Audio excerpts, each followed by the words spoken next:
ఇప్పుడు చెప్పే స్టోరీ వింటే హార్ట్ మెల్ట్ అవుతుందండి.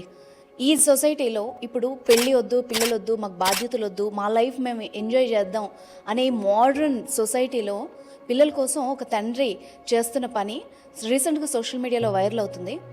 పంకజ్ అనే ఒక స్విగ్గీ డెలివరీ బాయ్ ఒకరోజు ఫుడ్ డెలివరీ చేయడానికి వెళ్ళాడనమాట.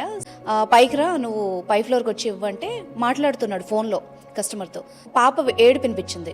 సో కస్టమర్ ఏం చేశాడు, ఏంటని చెప్పేసి మెట్లు దిగి తానే కిందకు వచ్చాడు. వచ్చేసరికి బైక్ మీద ఫుడ్ ఆర్డర్ డెలివరీ చేయడానికి పంకజ్ రెడీగా ఉన్నాడు. బట్ ఫ్రంట్ సీట్లో చిన్న పాప కూర్చొని ఉంది, 2 years. సో ఏంటి పాపతో డెలివరీకి వచ్చావంటే అతను చెప్పాడనమాట, వాళ్ళ ఆవిడ పాపను ప్రసవించే టైంలో డెలివరీలో చనిపోయిందనమాట.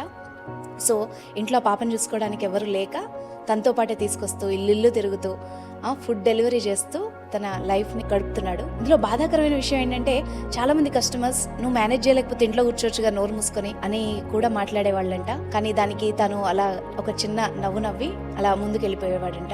సో ఎలాంటి సొసైటీలో ఉన్నామో చూసారా. ఎంకరేజ్ చేసే వాళ్ళు ఉన్నారు, బాధపడే వాళ్ళు ఉన్నారు. అట్ ద సేమ్ టైం వాళ్ళ సిచ్యువేషన్ ఏంటి, వాళ్ళ బ్యాక్గ్రౌండ్ స్టోరీ ఏంటో తెలియకుండా నోటికి వచ్చినట్టు మాట్లాడి వాళ్ళని బాధ పెట్టే వాళ్ళు కూడా ఉన్నారు. పంకజ్ నిజంగా ఈరోజు అందరి మన్ననలు పొందుతున్నాడు. ఒకవైపు బాధ్యతలు తీసుకొని కష్టాలు పడుతూ కూడా తన ఫ్యామిలీని రన్ చేస్తూ తన బాధను దిగమింగుకొని నవ్వుతూ తన వర్క్ చేసుకుంటూ వెళ్తున్నాడు. సో ఇలాంటి పంకజ్లు చాలా మంది మన చుట్టూ ఉన్నారు. మనం సహాయం చేయకపోయినా పర్వాలేదు, కానీ వాళ్ళని కించపరచకండి. అండ్ అలాగే ఇలాంటి స్టోరీస్ గనక ఒక్క లైక్ డిజర్వ్ చేస్తే ఒక లైక్ చేయండి. ఇంకొకరికి ఇన్స్పైర్ గా అనిపిస్తే గనక ఖచ్చితంగా దీన్ని షేర్ చేయండి.